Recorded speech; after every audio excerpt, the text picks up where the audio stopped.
L'introduction, plusieurs objectifs pour cette première approche. Créer de l'empathie. Vous présenter, faire parler le client sur son entreprise, ses objectifs, son environnement. C'est le début de la phase de la découverte. L'écoute et la reformulation. C'est la phase la plus importante et la plus longue de votre entretien de vente. Contrairement aux idées reçues, un bon vendeur est celui qui se tait. Vérifiez bien que vous avez compris exactement ce que vous dit votre client. Reformulez. Reformulez avec les mots de votre client.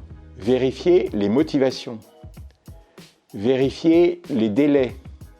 Vérifiez tout ce qui est factuel autour de l'intention d'acheter. La reformulation permettra à votre client de préciser sa pensée. Vous ne perdrez jamais votre temps à écouter les informations que souhaite vous transmettre votre client. Soyez patient pendant toute cette phase d'écoute.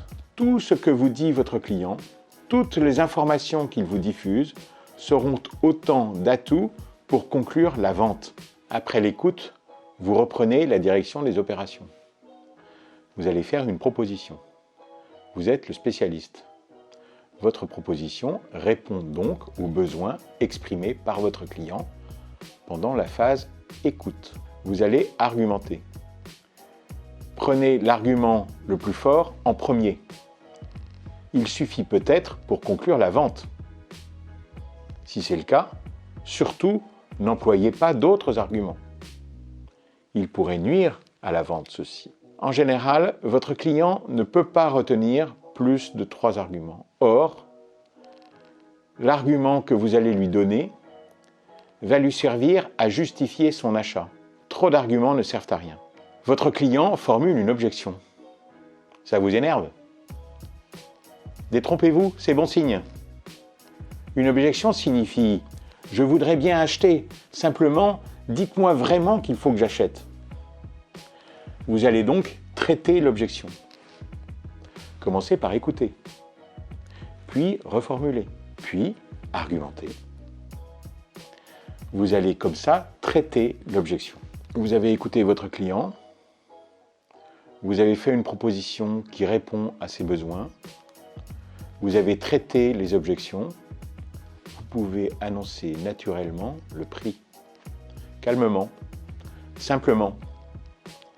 Le prix, c'est la justification de votre produit. C'est la justification de la vente.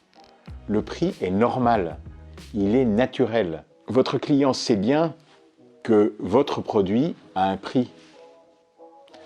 Tenez ferme sur le prix. Vous allez pouvoir éventuellement entrer dans une phase de négociation. Vous avez formulé votre proposition en ayant écouté ce que souhaite votre client. Vous avez traité les objections, vous avez annoncé un prix. Peut-être qu'une négociation peut être intéressante. La négociation ne portera pas sur le prix. La négociation, elle portera sur quelques éléments supplémentaires ou quelques éléments différenciants que vous pouvez apporter avec votre produit. Comme élément différenciant, il peut y avoir une toute petite remise exceptionnelle. Mais le prix, c'est le prix. Vous n'avez pas dévalorisé votre proposition par une baisse de son prix. Vous avez facilité l'achat pour votre client. La conclusion est la finalité de votre entretien. Quel que soit l'objectif atteint, votre premier objectif, la conclusion de la vente, ou votre objectif moindre, la prise d'un prochain rendez-vous avec votre interlocuteur, la conclusion est faite pour inscrire la relation avec votre client dans la durée.